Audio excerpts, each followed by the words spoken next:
Assalamualaikum warahmatullahi wabarakatuh. Selamat pagi, siang, sore, malam, Bapak, Ibu, dan rekan-rekan semua.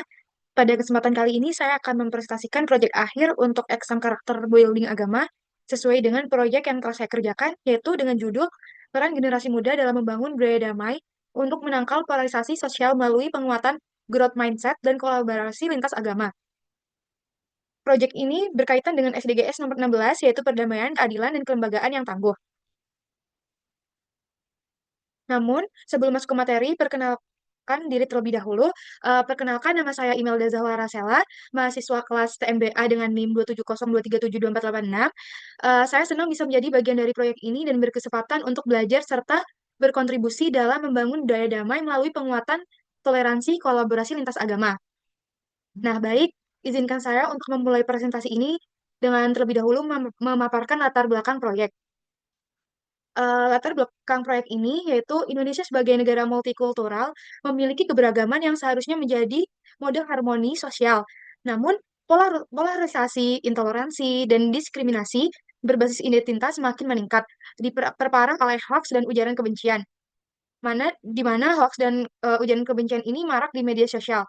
Menurut penelitian Budianto, mencatat 64% pengguna usia 15-30 tahun terpapar konten provokatif, sejalan dengan temuan The Habibie Center tahun 2020 tentang kenaikan intoleransi berbasis agama sebesar 12% dalam 3 tahun terakhir. Maka dari itu, generasi muda berperan strategis sebagai agen perubahan, tetapi dengan ada rendahnya ground mindset dan minimnya kolaborasi lintas agama, membuat generasi muda rentan fanatisme. Penguatan pola pikir terbuka dan dialog lintas iman menjadi kunci terciptanya budaya damai, yang mana sejalan dengan SDGs nomor 16 tentang masyarakat damai, adil, dan kelembagaan yang tangguh. Lalu kita ke slide berikutnya, ada rumusan masalah proyek. Di mana rumusan masalah proyek ini, di proyek ini kita bagi menjadi dua. Yang pertama, bagaimana sih penguatan growth mindset dapat mendorong generasi muda untuk bersikap lebih terbuka, kritis, dan toleran dalam menghadapi perbedaan identitas dan keyakinan.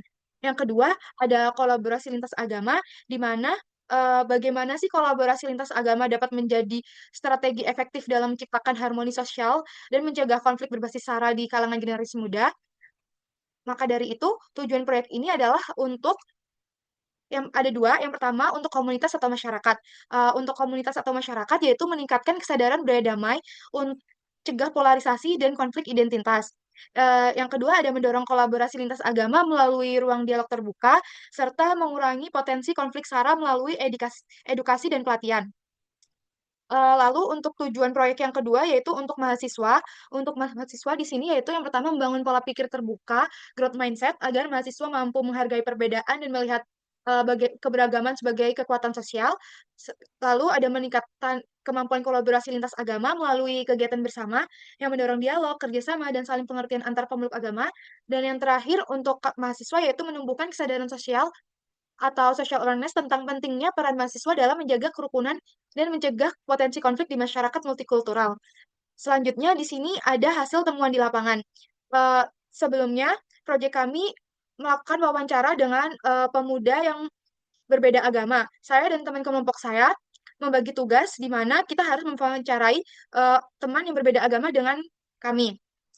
Setelah melakukan wawancara dengan Agnes, seorang umat Katolik, diperoleh gambaran bahwa hubungan antar teman berbeda agama di lingkungan tempat tinggalnya terjalin harmonis, di mana kondisi saat yang Agnes rasakan saat ini yaitu hubungan antar teman beda agama cukup harmonis, konflik jarang terjadi, tapi potensi gesekan masih ada, serta hoax sara di medsos memicu kesalahpahaman.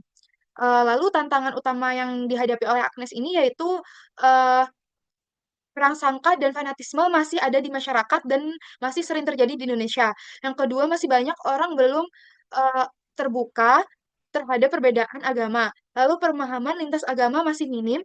Yang terakhir, ruang interaksi lintas agama dan iman masih terbatas. Maka dari itu, dia merekomendasikan kepada kami semua agar generasi muda difasilitasi dengan wadah atau ruang terbuka seperti kerja bakti, bakti sosial, maupun pentas seni di kampus sebagai sarana membangun dialog lintas agama secara alami. Baginya, interaksi langsung adalah kunci untuk melawan prasangka, growth mindset menjadi fondasi toleransi. Dan aksi kolaboratif terbukti lebih efektif menyatukan manusia dibanding hanya mengandalkan dialog formal. Selanjutnya, Solusi yang ditawarkan untuk proyek ini yaitu berdasarkan temuan yang setelah kita lakukan di sebelumnya, proyek ini menawarkan tiga solusi. Yang pertama ada penguatan literasi. Langkah pertama adalah penguatan literasi, baik literasi toleransi maupun literasi digital. Kita tahu hoaks dan ujaran kebencian seringkali menjadi bahan bakar konflik. Maka, generasi muda perlu dibekali kemampuan memilah informasi sekaligus membangun pola pikir positif atau growth mindset untuk mencegah hoaks dan ujaran kebencian dimanapun itu. Nah, yang kedua, ada ruang interaksi lintas iman. Langkah kedua adalah menciptakan ruang interaksi lintas iman. Toleransi tidak lahir dari teori, tapi dari pengalaman kebersamaan. Misalnya, ketika remaja dari agama berbeda ikut kerja bakti, pentas seni bersama, atau sekedar ngobrol santai setelah kegiatan sosial. Dari momen-momen sederhana itulah tercipta kedekatan dialog yang cair dan suasana inklusif. Justru di ruang interaksi inilah benih toleransi tumbuh dengan alami. Yang ketiga ada kolaborasi nyata. Langkah ketiga ini mewujudkan kolaborasi kolaborasi nyata, toleransi tidak cukup hanya dengan kata-kata indah, tetapi harus diwujudkan, melalui aksi bersama. Coba bayangkan remaja lintas agama bergandengan tangan, membantu korban bencana, mengajar anak-anak di pelosok, atau melakukan proyek kemanusiaan saat mereka bekerja sama ini, sekat-sekat perbedaan memudar. Yang terlihat hanyalah satu hal, yaitu semangat kemanusiaan. Di solusi yang ketiga ini, kita wajib fokus pada proyek kemanusiaan dan pengabdian masyarakat. Refleksi pribadi, proyek ini membuka mata saya bahwa growth mindset bukan hanya soal akademik, tetapi juga kunci dalam membangun toleransi di tengah keberagaman. Melalui wawancara dan pengalaman kerja tim, saya melihat bahwa interaksi nyata lintas iman seperti kegiatan sosial dan dialog lintas agama itu lebih efektif membangun rasa percaya dibanding sekedar dialog formal. Saya juga semakin sadar bahwa literasi digital sangat penting agar generasi muda tidak mudah terjebak hoaks yang memecah belah. Nah, sebagai bagian dari generasi muda sendiri, saya mulai bertanya pada diri sendiri, sudahkah saya bersikap terbuka atau menghargai perbedaan dan berperan sebagai agen perdamaian?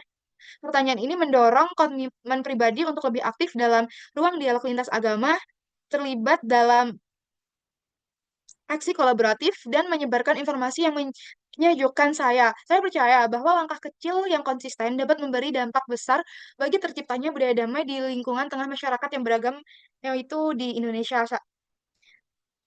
Nah, yang terakhir, referensi atau daftar pustaka yang saya gunakan untuk proyek ini bisa dilihat pada slide, yaitu ada Budianto, The Habibie Center, Detik.com terkait warga tolak pendirian gereja di Penggambiran Kota, lalu ada Growth Mindset Tempers oleh Claro dan tim, lalu ada Asbanu dan tim terkait peran pendidikan agama Kristen dalam membangun budaya damai, lalu ada Rido, dakwah dan literasi keagamaan lintas budaya, dan yang terakhir pastinya dari Lecture Notes karakter building agama.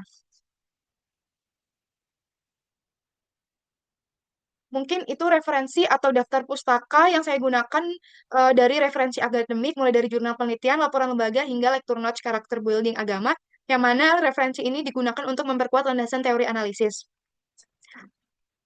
Demikian presentasi saya untuk exam karakter building agama ini. Semoga apa yang saya sampaikan bisa menjadi refleksi bersama tentang peran generasi muda dalam menjaga kerukunan di tengah keberagaman. Terima kasih atas perhatian Bapak, Ibu, dan rekan-rekan semua. Wassalamualaikum warahmatullahi wabarakatuh.